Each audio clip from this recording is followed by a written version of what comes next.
that difference in terms of... Yeah, in the play he was a Mormon. Right. And I felt like the Mormons had gotten enough crap over the years. So Some baggage that comes to that for the audience. Yeah, the Mormons are kind of the punchline. You know, it was written before the Book of Mormon.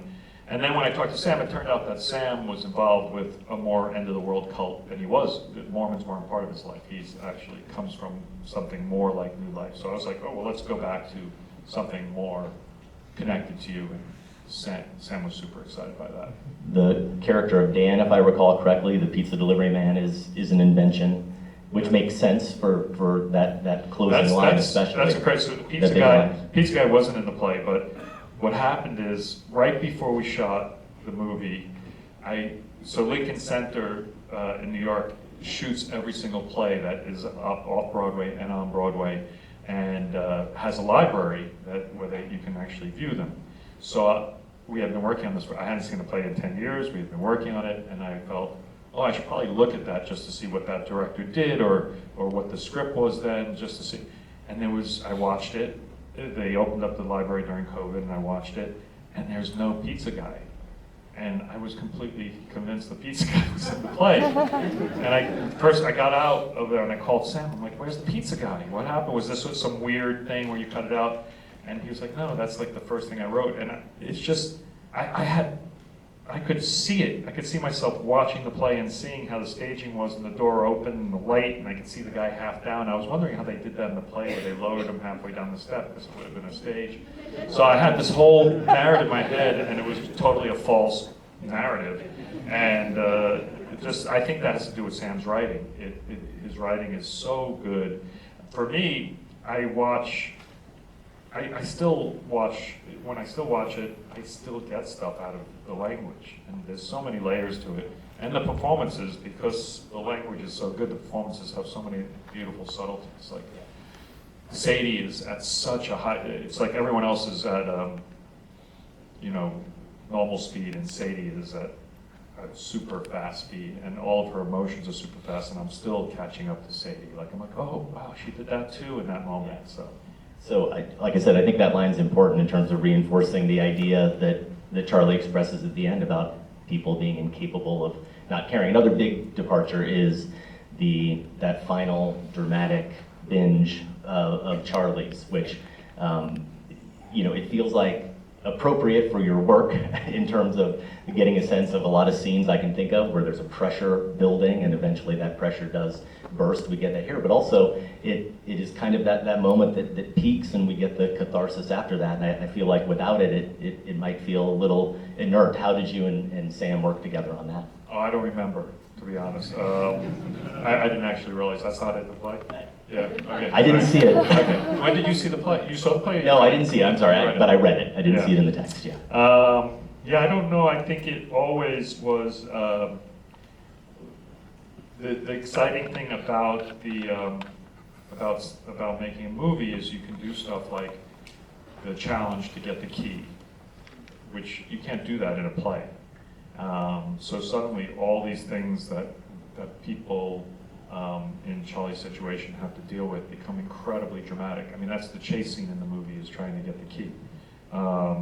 And in our research, we did a lot of research for it. I worked with this group called the Obesity Action Coalition, and got to meet a lot of people who lived with obesity or are still living with it, and through their stories, they definitely inspired a lot of the stuff that was going on.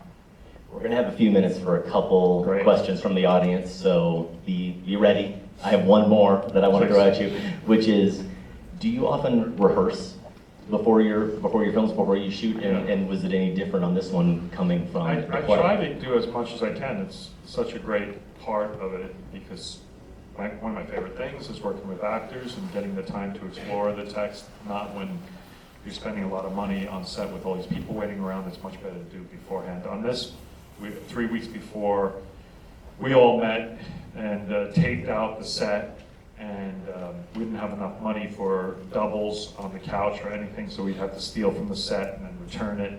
And we would get up and we would block every scene, and we worked on it like a play. It was Sam Morton, who plays Mary, couldn't make it because she was coming from England, and there were all types of COVID restrictions.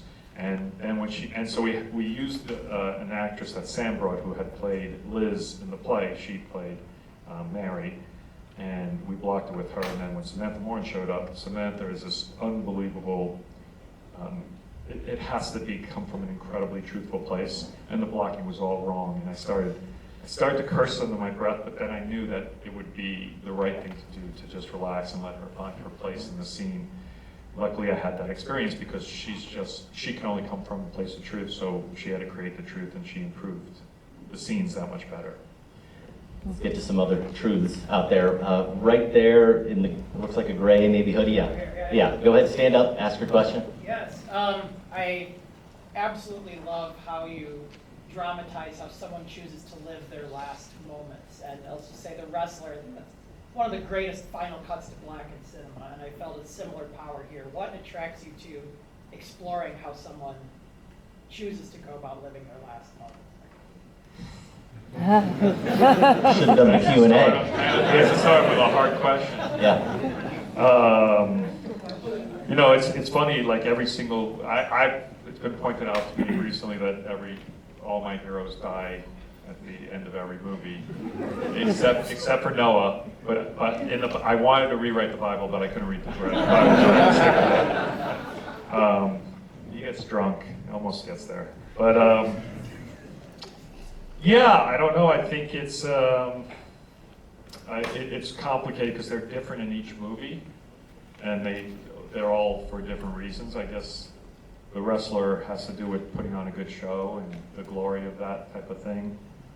This one's all about giving something back to his daughter and giving her love. I think it seems like they're all, and I guess the Swan dies with, once again giving it all.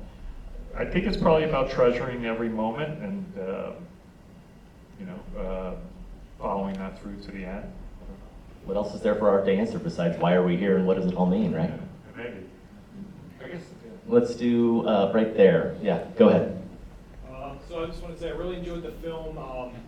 Kind of relating to this, I thought of Monty Python's The Meaning of Life, just a scene where Terry Jones is dressed up as someone of similar stature. But anyway, to the question, I was rewatching some of your older films like Pi all the way up to The Wrestler just this morning, and I wanted to just ask, what was, I know that's a lot of movies, what is the one thing that's changed the most since first starting film, and what's one thing that's carried with you throughout your entire filmography?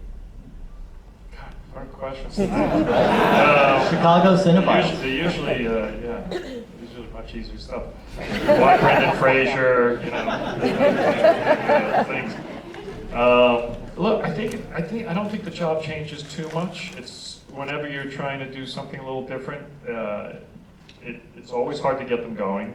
And then when you get them going, it's hard to balance the time limits you have and creativity limits you have and the money limitations you have.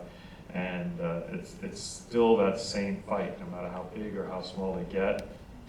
I still try, we have a lot of fun on set. We've always had fun on set. We're always just trying to be, that's why I work with the same people, Maddie, and sometimes Brendan would constantly be, Brendan tells a story about how when we smashed the computer, when he throws the computer, we were giggling behind the couch. He's heard all us laughed afterwards because we just loved the shot. And then we were like, how many more computers? And they were like, 7 more. We were like, okay, 7 more takes. So, I mean, we're sort of the same kids just playing around, having fun, and just trying to stay in the moment. So I don't think much has changed. Couple more. Anybody got an easy one? Let's go. Hold on.